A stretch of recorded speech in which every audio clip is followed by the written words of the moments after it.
Hi guys, welcome to Monis cricket commentary.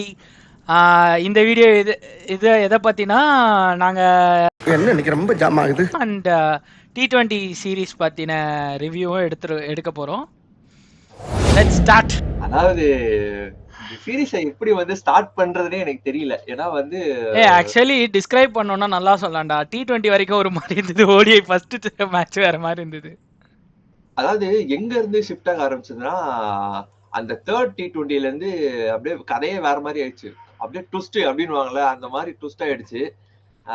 First T20ல வந்து நான் வந்து சரி ஃபர்ஸ்ட் T20ல இருந்து வருவோம். ஃபர்ஸ்ட் T20ல இருந்து என்னன்னா, நான் வந்து இந்தியன் யங்ஸ்டர்ஸ் வந்து ஸ்டெப் அப் பண்ணது வந்து ஒரு நல்ல விதமா பாக்குறேன். லைக் ஒரு ஜெய்ஷ்வால் அண்ட் ஒரு ரிஷப் பண்ட் வந்து இப்ப கிளியரா வந்து என்ன தெரிஞ்சிச்சுன்னா, he is going to be number 3 for T20. அவர் வந்து ஸ்டார்டிங் வந்து ஸ்லோவா ஸ்டார்ட் பண்ணாலும் பினிஷிங் செமையா கொடுத்தாரு. அதே மாதிரி சேம் ஜெய்ஸ்வால் வந்து பவர் பிளேல வந்து பிரிச்சு மேய்ச்சிட்டாரு. அப்படியே ஆக்சுவலி அவரோட கேம் ஆட்டாரு. அண்ட் ஃபர்ஸ்ட் T20ல வந்து நம்ம கில்ல வந்து எல்லாரும் கிரிட்டிசைஸ் பண்ணோம் அப்படின்னால, என்னடா என்னையவே கிரிட்டிசைஸ் பண்றீங்களா, அடிக்கிறேன் பாரு 200 ஸ்ட்ரைக் ரேட்ல அப்படின்னு. இல்ல அப்படிலாம் பேசாத. அந்த ஒரு மேட்ச்ல மட்டும் தான் அடிச்சான், மீதி நடந்த 3 மேட்ச் இருக்கு. ஃபர்ஸ்ட் மேட்ச் அவன் என்னங்க இன்டென்ட் காமிச்சாலும் இப்படின்றீங்க, இல்லனாலும் இப்படின்றீங்க. பாவம் இன்டென்ட்ன்றது எல்லா மேட்ச்லயும் இருக்கணும். Consistency is also right. Intend மட்டும் வச்சு ஒருவன் தான் அங்க வெங்காயமும் புடுங்க முடியாதுல்ல. சரி ரைட். நான் வந்து சரி நம்ம ஜெய்ஸ்வால் கில்ல பத்தியே பேசுறோம். அடுத்தது ஆர்யூ இல்ல முக்கியமான ஒருத்தர் விட்டேன், சூரியகுமார் யாதவ். கேப்டன்சிக்கு அப்படியே என்ன சொல்றது, டெத் ஓவர்ஸ் வாங்க, யாருதான் கை சுத்தி பால் போட ஸ்பின் போட முடியும் அப்படின்னு.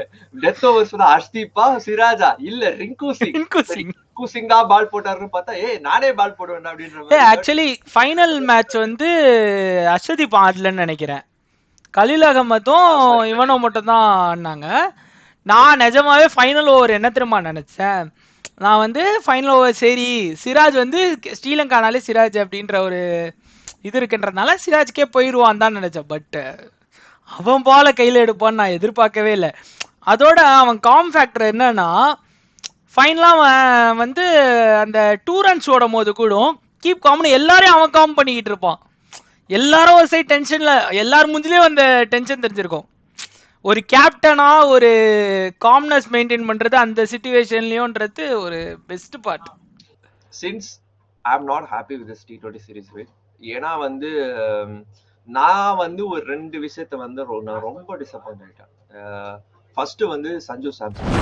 எங்க உங்க டீம்ல இருந்து தூக்க போறதா வந்து சொல்லிட்டு இருக்கிற மாதிரியே நடக்குது. உங்களுக்கு கிடைச்ச சான்ஸ் நீங்க யூஸ் பண்ணணும்ல.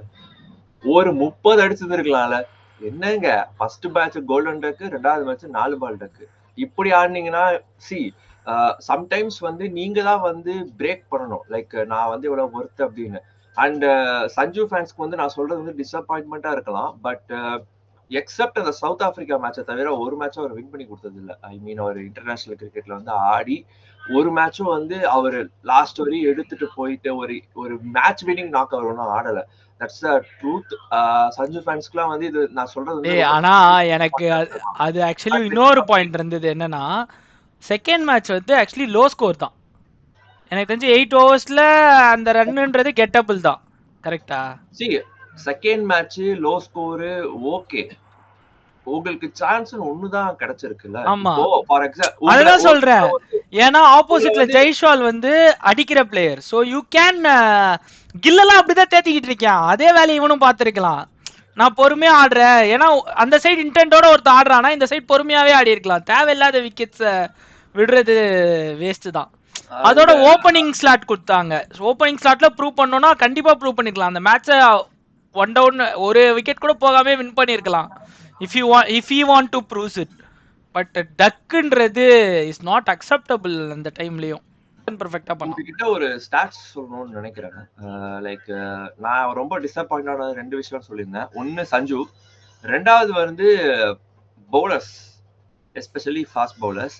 அதாவது ஒரு T20 மேட்ச்ல நீங்க எடுத்துக்கணும்னு வச்சுக்கோங்களேன், 3 phase: power play, middle overs, death overs. அதாவது 1 to 6 வந்து அந்த 1 to 6 16 to 20 வந்து 2 டீமுமே வந்து அந்த என்ன சொல்றது, இவனும் அடிப்பா அவனும் அடிப்பா அவனும் அடிப்பா இவனும் அடிப்பா அப்படின்ற மாதிரி. அந்த 7 to 15 தான் வந்து ஒரு ஒரு T20 மேட்சை டிசைட் பண்ணும். அண்ட் ஆல்சோ அந்த ஓவர்ஸ் தான் ரொம்ப ரொம்ப ரொம்ப ரொம்ப மெயின். ஸோ அந்த அந்த டைம்ல தான் வந்து எல்லாரும் கேலிபர் பண்ண நினைப்பாங்க. பட் ஆஸ் அ போலிங் யூனிட்டா நம்ம பவர் பிளேலயே அட்வான்டேஜ் இருக்கணும். அப்பதான் வந்து நீங்க ஆப்போசிஷன் வந்து பேக் ஃபுட்ல போட முடியும். 3 மேட்சா பவர் பிளேல வந்து ஒரு விக்கெட் தான் எடுத்திருக்காங்க. ஆவரேஜா 50 to 55 ரன்ஸ் கொடுத்துருக்காங்க. அந்த ஸ்டாட்டை கூட நான் உங்களுக்கு காமிக்கிறேன். சோ இது வந்து என்ன தெரியுது, ஒரு நமக்கு நம்ம பேட்ஸ்மேனை பத்தி இவ்வளவு பேசணும், கில் அடிக்கல அவர் இது பண்ணல, போலர்ஸ் நீங்க ப்ரூவ் பண்ணியே ஆகணும். ஒரு பும்ரா வந்து இல்லாத போதுல நீங்க வந்து நான் அந்த ரோல் எடுத்துக்கிறேன், பும்ரா என்னெல்லாம் பண்ணாரோ அதை நான் பண்றேன் அப்படின்னு சொல்லி ஒரு சிராஜோ ஒரு ஹர்ஷ்தீப்போ இல்ல ஒரு கலீல் அகமதோ பண்ணிருக்கலாம்.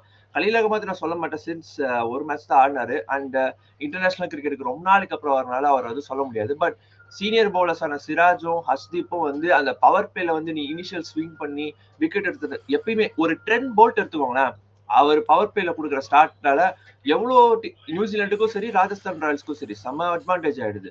அந்த மாதிரி ஒரு ஒரு என்ன சொல்றது, ஒரு பும்ராவே எடுத்துக்கோங்க, இந்தியாவுக்கு வந்து அவர் வந்து பவர் பிளேல போலிங் போட்டு அவர் வந்து ஒரு 2 விக்கெட் கழட்டினாருன்னா பேக் ஃபுட், ஒரு 2 ஓவர் மெயின்டைன் பண்ணா பேக் ஃபுட். ஆக்சுவலி சோ ஆவரேஜா நீங்க 50 ரன்ஸ்க்கு மேல நீங்க பவர் பிளேல லீக் பண்றீங்க இந்த ஸ்லோ பிச்சஸ்லயே. அப்போ ஒரு ஃபேர் பிச்சஸ்ல வரப்போ நீங்க எவ்வளவு வந்து நீங்க லீக் பண்ணுவீங்க? நீங்க சொல்லலாம் லைக் இந்த மாதிரி ஸ்ரீலங்கன் பேட்ஸ்மேன்ஸ் வந்து நல்லா இருந்தாங்க, ஓகே ஃபைன். பட் 3 மேட்ச்ல ஒரு மேட்ச் கூட உங்களால வந்து நல்லா போலிங் பண்ண முடியாதா? பவர் பிளே மட்டும் நீ பேசிட்டு இருக்கடா. ஆக்சுவலி வந்து எனக்கு என்ன ரொம்ப டிசப்பாயிண்ட் ஆயிடுச்சுன்னா தேர்ட் T20யோட death over. Khaleel Ahmed is a international bowler அப்படின்ற ஒரு பட்சத்துல அத்தனை வைட் இஸ் நாட் அக்செப்டபிள். இங்க பாரு அந்த அந்த ஒயிட் ஃபேக்டர் மட்டும் இல்லைன்னா இவ்வளோ டஃபா இருக்கவே வாய்ப்பு இல்லை அந்த மேட்ச். நம்ம ஏன் ஸ்ரீலங்காவை பத்தி கொஞ்சம் பேசக்கூடாது? ஸ்ரீலங்கா ஆக்சுவலி எனக்கு டீம் அந்த அளவுக்கு பேர் தெரியல, பவுலர்ஸ்ல ஐபிஎல் ஆடுறவங்க மட்டும் தான் தெரியும். நான் சொல்றேன், நான் வந்து கொஞ்சம் லங்கா பிரீமியர் லீக் கொஞ்சம் ஃபாலோ பண்ணேன், அதனால எனக்கு கொஞ்சம் ஐடியா இருக்குது. ஸோ பேசிக்கலி ஸ்ரீலங்கா வந்து இந்த சீரீஸ்ல T20 சீரீஸ்ல பாத்தீங்கன்னா 3 பேர் தான் ஆடினாங்க. குசால் பெரேரா, பத்துன் நிசங்கா அண்ட் குசால் மெண்டிஸ், இவங்க 3 பேர் தான் ஆடினாங்க. அண்ட் அவங்களோட டவுன் தி ஆர்டர் நீங்க பாத்தீங்கன்னா ஒரு கமிந்து மெண்டிஸ், ஒரு ஷனக்கா, இவங்கெல்லாம் வந்து பினிஷர்ஸா வந்தாங்க. But when it come to Lanka premier லீக்ல வந்து அவங்களோட டாப் ரன் கேட்டர்ஸே அந்த ஓப்பனர்ஸ் மட்டும்தான். மிடில் ஆர்டர் பேட்ஸ்மேன் யாருமே அந்த அளவுக்கு கான்ட்ரிபியூட் பண்ணவே இல்லை. ஒரு கமிந்து மெண்டிஸ் நல்லா பண்ணியிருந்தாரு, பட் அன்பார்ச்சுனேட்லி இந்த சீரீஸ்ல அவர் நல்லா பர்ஃபார்ம் பண்ணல. அது ஏன்னு எனக்கும் தெரியல. பட் ஒரு ஷனக்காவை எடுத்துக்கோங்க, ஒரு அசரங்காவை எடுத்துக்கோங்க, இவங்க எல்லாம் பினிஷர்ஸா ஆடிட்டு இருந்தாங்க. விச் டே ஸ்ட்ரைக் ரேட் நல்லா இருந்தது, பட் வந்து நாட் அ கிரேட் ரெக்கார்ட். அவங்களுக்கு வந்து அந்த அளவுக்கு கிரேட்டா இல்லை. அவங்களோட இன்ஃபேக்ட் வந்து என்ன சொல்றது, அவங்க எடுத்த ஸ்குவாட்லயே நான் ரொம்ப சர்ப்ரைஸா இருந்தேன், இந்த பிளேயரை ஏன் எடுக்கவே இல்லை அப்படின்ற மாதிரி. உங்களுக்கு அவிஷ்கா பெர்னாண்டோ அப்படின்னு ஒன் டே சீரீஸ்ல இப்ப ஓப்பனிங் ஆடிட்டு இருக்காரு. அவரு தாங்க லங்கா பிரீமியர் லீக்ல வந்து டாப் ரன் கேட்டர் ஒரு ஸ்ரீலங்கன் பேட்டர். அவரு இந்த ஸ்குவாடே இல்ல, மேட்சும் ஆடல. அது ரொம்ப எனக்கு சர்ப்ரைஸா இருந்தது. பிசிசிஐ மாதிரியே இருப்பாங்க போல தெரியல. ஆனா அவரை ஒன் டேல கொண்டு வந்தாங்க. எனக்கு அதாங்க புரியவே மாட்டேங்குது. ஒன் டே நல்லா பண்றவன டெஸ்ட்ல தூக்கி போடுறது, டெஸ்ட்ல நல்லா பண்றவன T20ல தூக்கி போடுறது, எல்லாமே பண்ணிட்டு பண்ணாதவன ஆல் ஃபார்மேட் பிளேயர்னு சொல்லிடுறது. நீங்க சுப்மன் கில் தான சொல்றீங்க? நான் சொல்ல பண்ணி தான் சொல்லியிருக்கேன். இந்த உருட்டெல்லாம் வேணாம். we are seeing Shubman Gill as all format player. மறுபடியும் இந்தியாக்கே போகுது, நான் ஸ்ரீலங்காக்கு வந்துடுறேன். சோ அவங்களோட மிடில் ஆர்டர் வந்து ஏன் வந்து அந்த அளவுக்கு ஸ்ட்ராங்கா இல்லைன்னா, அவங்களோட middle order batsman Lanka premier லீக்லயே நல்லா பண்ணல, அதுதான் ஃபேக்ட்.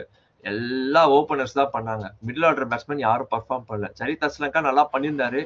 ஸோ அவங்களோட மிடில் ஆர்டர் வந்து நம்ம ஃபுல்லா அவங்க ரீவேம்ப் பண்ணியே ஆகணும், அவங்க வந்து மாத்தி தான் ஆகணும். ஒரு சாலிட் பேட்ஸ்மேன் சதிரா சமரவிக்ரமான ஓடியில் ஆடுறாரு. அவர் வந்து not great hitter of the ball, but என்ன சொல்றது, இந்த மாதிரி ஸ்ரீலங்கா ஸ்லோ பிச்சஸ்ல 30 சிங்கிள்ஸ் ஆடுற மாதிரி ஒரு சிஎஸ்கேக்கு பத்ரிநாத் மாதிரி வச்சுக்கலாம், பழைய பத்ரிநாத் மாதிரி அந்த மாதிரி ஒரு பிளேயர். அவர் ஏன் வந்து எடுக்கல அப்படின்றது எனக்கு கன்ஃபியூசிங்கா தான் இருந்துச்சு. அவங்க மிடில் ஆர்டர் கான்ட்ரிபியூட்டர்ஸ் வந்து லங்கா பிரீமியர் லீக்ல நல்லா பண்ணல. ஸோ தட்ஸ் த ரீசன் அவங்க வந்து இங்க ஸ்ட்ரகிள் பண்ணிட்டு இருக்காங்க. 1, 2, 3க்கு அப்புறமே ஆகல. ஈவன் குஷால் பெரேராவே ஓப்பனர் தான், சோ அவரை வந்து என்ன பண்றதே தெரியல. இவங்க 3 பேர்ல 2 பேர் ஆடணும் ஓப்பனிங். ஒருத்தர் வந்து 1 டவுன் ஆடிதான் ஆகணும். யார் வந்து போறா அப்படின்ற மாதிரி இருந்தப்போ குசால் பெரேராவே நானே வந்து 1 டவுன் வந்துக்கிறேன் அப்படின்னு வந்துட்டார் போல. I am Impress with their bowling. ஆக்சுவலா வந்து அவங்களோட ஸ்பின்னர்ஸ் வேற லெவல்ல bowling போடுறாங்க. நம்ம அண்டர் எஸ்டிமேட் பண்றோம். ஸ்ரீலங்கா வந்து நான் என்ன சொல்றது, அவங்க ஃபர்ஸ்ட் பேட்டிங் ஆடி ஒரு ஃபார் எக்ஸாம்பிள் ஒரு 180 அடிச்சிட்டாங்கன்னு வச்சுக்கோங்களேன், கன்ஃபார்மா ஸ்ரீலங்கா வின் பண்ணிடுவாங்க அப்படின்ற மாதிரி நான் சொல்லுவேன். ஏன்னா அவங்க ஸ்பின்னர்ஸ் நல்ல ஸ்பின்னர்ஸ் வச்சிருக்காங்க. ஆக்சுவலி ஃபாஸ்ட் பவுலர்ஸே நல்லா தான்டா பண்ணாங்க. எனக்கு தெரிஞ்சு வந்து Pathirana did well. Pathirana did well, but மத்த பவுலர்ஸ்லாம் வந்து இன்ஜுரி ஆயிட்டாங்கப்பா. அவங்களுக்கு தில்ஷன் மதுசங்கா, பிரமோத் மதுசன் யாருமே இல்ல இந்த சீரீஸ்ல. அவங்க நல்ல பவுலர்ஸ் தான். அவங்களுக்கு இன்ஜுரி ஆனால இப்ப fast actually they have to இப்போ எனக்கு தெரிஞ்சு they got a top order batsman and good bowling unit. எனக்கு தெரிஞ்சு அவங்க அந்த மிடில் ஆர்டர் மட்டும் கொஞ்சம் செட்டில் பண்ணிட்டாங்கன்னா going forward Sri Lanka will be giving a tough fight அப்படின்னு சொல்லலாம். ஆக்சுவலி வந்து ஃபர்ஸ்ட் மேட்ச் 2 மேட்ச் ஈஸியாக முடிஞ்சிச்சு. பட் தேர்ட் மேட்ச்ல Sri Lanka game and gave tough, நல்லாவே டஃப் பண்ணாங்க. இன்ஃபேக்ட் உருப்படியா சொல்லணும்னா அவங்க மிடில் ஆர்டர் உருப்படியா இருந்திருந்தா அந்த மேட்ச் அவங்க கையில இருந்துச்சு.